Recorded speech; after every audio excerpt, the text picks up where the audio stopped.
দেওয়া হয়, যাতে সোজা হয়ে বসতেও না করে, নৃত্যও না করে, শুইতেও না করে। তো কবরও প্রতিদিন বলতে থাকে যে আমি কিন্তু এরকম ঘর। তবে যারা নেককার তাদের জন্য আমি আবার সংকীর্ণ নই। কবর এভাবে ডাকতে থাকে। মৃত্যুর সময় বদকারদের রূহ এভাবে কবজ করা হয়, নেককারদের রূহ এভাবে কবজ করা হয়। আর বদকারদেরকে ভয় দেখাইতে থাকে, জাহান্নাম দেখাইতে থাকে, আর নেককারদেরকে জান্নাত দেখাইতে থাকে। তাদেরকে ফুলের শুভেচ্ছা জানানো হয়, এই সব কিছু করা হয়। শুধু তাই না, মানুষ সেই কবরে যখন তাকে শোয়া দেওয়া হয়, তো মুনকার না কিন্তু আসে, সওয়াল জবাব তাকে করা হয়। সওয়াল জবাব করার পরে যে বদকার হয়, সে তো জবাব দিতে পারে না। এই সমস্ত প্রশ্নের উত্তর কি আমার তো জানা নাই।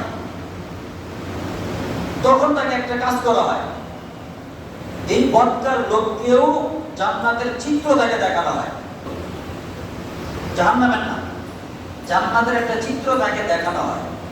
এখন দেখানো হওয়ার পর তার মনটা খুশি হয়ে যায়, আর প্রশ্নের উত্তর মানলাম না, এরপর জিভিয়ে খাই, হ্যাঁ ঠিক মতো দেই নাই, নকল করছি, এরপর দেখা যায় পাস। এই জান্নাতের চিত্র দিয়ে তার কাছে এমন মনে হয়,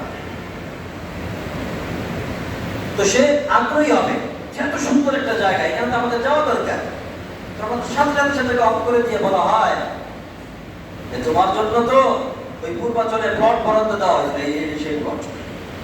তোমার জন্য তো এই গুলশানে এই প্লট দেওয়া হয়েছিল, এটা তোমার সেই প্লট, এটা তোমার জন্য বরাদ্দ দেওয়া হয়েছিল। কিন্তু তুমি তো যে অপকর্ম করছো, অপকর্মের মাধ্যমে তো এই প্লট হারায় গেছে, এই জান্নাতের বাসস্থান তুমি হারায় গেছো।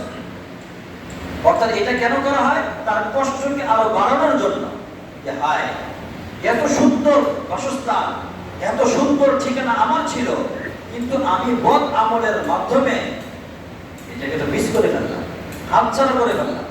এখন যদি তাকে দেখানো না হইতো, সেটা বুঝতো না যে সে কি আসলে হাতছাড়া করছে। এই জন্য তাকে এটা দেখানোর পরে তখন জাহান্নাম থেকে আবার কানেকশন দিয়ে দেওয়া হবে।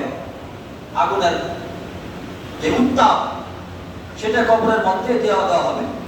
এবং বদকার ব্যক্তিদের কবরের সম্পর্কে এটাও বলা হয়েছে, সেখানে যে সেই সাপ বিচ্ছুগুলো থাকে, হাদিসের মধ্যে আসছে, ওই সাপগুলো যদি দুনিয়াতে শ্বাস ফেলে, তো এটার বিষাক্ততা এত বেশি যে দুনিয়াতে কোনো উদ্ভিদ আর উৎপন্ন হবে না, মানে এটা আর বের হবে না, এটা বিষাক্ততার কারণে। সুবহানাল্লাহ। যেখানে পারমাণবিক যেখানে মারা হয়েছে, মারা হয়, ওই জায়গার অবস্থা কি হয়?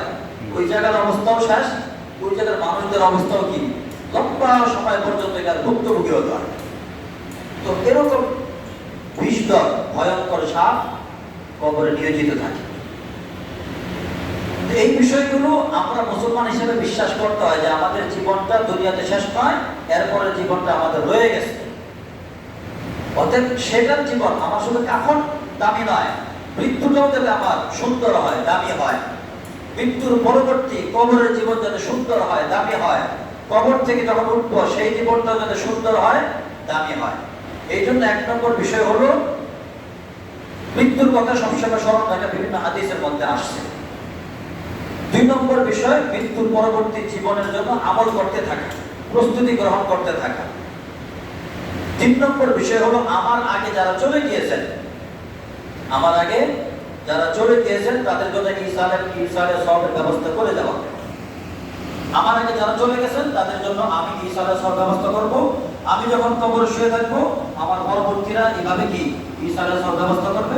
তারাও যখন কবরে শুয়ে যাবে, তার পরবর্তীরা এভাবে ইসালের সওয়াবের ব্যবস্থা করতে থাকবে। জীবন দশায় সাদাকায়ে জারিয়ার ব্যবস্থা করার চেষ্টা করব, যাতে জীবন দশাও সওয়াব পেতে থাকি আমার নিজ কর্মের, এবং মৃত্যুর পরও যাতে আমি কবরে শুয়ে সওয়াব পেতে থাকি আমার এই সবটা জারিয়া রেখে যাওয়ার কারণে। আল্লাহ সুবহানাহু ওয়া তাআলা আমাদের সকলকে এই দুনিয়ার জীবনকে পরকালের জীবনের জন্য কাজে লাগানোর তৌফিক দান করে। আমিন। ওয়া আখিরু দাওয়ানা আলহামদুলিল্লাহি রাব্বিল আলামিন।